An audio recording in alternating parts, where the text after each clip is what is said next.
மத்தேயு எழுதின சுவிசேஷம் 17ஆம் அதிகாரம். 6 நாளைக்கு பின்பு இயேசு பேதுருவையும் யாக்கோபையும் அவனுடைய சகோதரனாகிய யோவானையும் கூட்டிக் கொண்டு தனித்திருக்கும்படி உயர்ந்த மலையின் மேல் போய் அவர்களுக்கு முன்பாக மறுரூபமானார். அவர் முகம் சூரியனைப் போல பிரகாசித்தது. அவர் வஸ்திரம் வெளிச்சத்தைப் போல வெண்மையாயிற்று. அப்பொழுது மோசேயும் எலியாவும் அவரோடே பேசுகிறவர்களாக அவர்களுக்கு காணப்பட்டார்கள். அப்பொழுது பேதுரு இயேசுவை நோக்கி, ஆண்டவரே, நாம் இங்கே இருக்கிறது நல்லது. உமக்கு சித்தமானால் இங்கே உமக்கு ஒரு கூடாரமும், மோசேக்கு ஒரு கூடாரமும், எலியாவுக்கு ஒரு கூடாரமுமாக 3 கூடாரங்களை போடுவோம் என்றான். அவன் பேசுகையில், இதோ ஒளியுள்ள ஒரு மேகம் அவர்கள் மேல் நிழலிட்டது. இவர் என்னுடைய நேசகுமாரன், இவரில் பிரியமாய் இருக்கிறேன், இவருக்கு செவி கொடுங்கள் என்று அந்த மேகத்திலிருந்து ஒரு சத்தம் உண்டாயிற்று. சீஷர்கள் அதை கேட்டு முகங்குப்புற விழுந்து மிகவும் பயந்தார்கள். அப்பொழுது இயேசு வந்து அவர்களை தொட்டு, எழுந்திருங்கள், பயப்படாதேயுங்கள் என்றார். அவர்கள் தங்கள் கண்களை ஏறெடுத்து பார்க்கையில் இயேசுவை தவிர வேறொருவரையும் காணவில்லை. அவர்கள் மலையிலிருந்து இறங்குகிற போது இயேசு அவர்களை நோக்கி, மனுஷகுமாரன் மரித்தோரிலிருந்து எழுந்திருக்கும் வரைக்கும் இந்த தரிசனத்தை ஒருவருக்கும் சொல்ல வேண்டாம் என்று கட்டளையிட்டார்.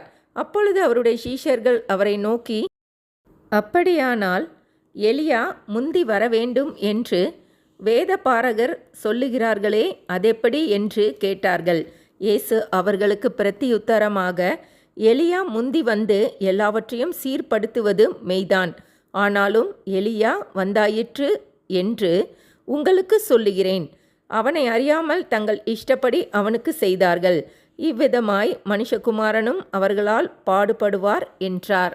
அவர் யோவான் ஸ்நானனை குறித்து தங்களுக்கு சொன்னார் என்று சீஷர்கள் அப்பொழுது அறிந்து கொண்டார்கள். அவர்கள் ஜனங்களிடத்தில் வந்தபோது ஒரு மனுஷன் அவரிடத்தில் வந்து அவர் முன்பாக முழங்கால் படியிட்டு, ஆண்டவரே, என் மகனுக்கு இரங்கும். அவன் சந்திரரோகியாய் கொடிய வேதனைப்படுகிறான். அடிக்கடி தீயிலும் அடிக்கடி ஜலத்திலும் விழுகிறான். அவனை உம்முடைய சீஷர்களிடத்தில் கொண்டு வந்தேன். அவனை சொஸ்தமாக்க அவர்களால் கூடாமற் போயிற்று என்றான். இயேசு பிரதியுத்தரமாக, விசுவாசமில்லாத மாறுபாடுள்ள சந்ததியே, எதுவரைக்கும் நான் உங்களோடு இருப்பேன்? எதுவரைக்கும் உங்களிடத்தில் பொறுமையாய் இருப்பேன்? அவனை என்னிடத்தில் கொண்டு வாருங்கள் என்றார். இயேசு பிசாசை அதட்டினார். உடனே அது அவனை விட்டு புறப்பட்டது. அந்நேரமே அந்த இளைஞன் சொஸ்தமானான். அப்பொழுது சீஷர்கள் இயேசுவினிடத்தில் தனித்து வந்து, அதை துரத்திவிட எங்களால் ஏன் கூடாமற் போயிற்று என்று கேட்டார்கள். அதற்கு இயேசு, உங்கள் அசுவிசுவாசத்தினாலேதான். கடுகு விதையளவு விசுவாசம் உங்களுக்கு இருந்தால் நீங்கள் இந்த மலையை பார்த்து, இவ்விடம் விட்டு அப்புறம் போ என்று சொல்ல அது அப்புறம் போம்.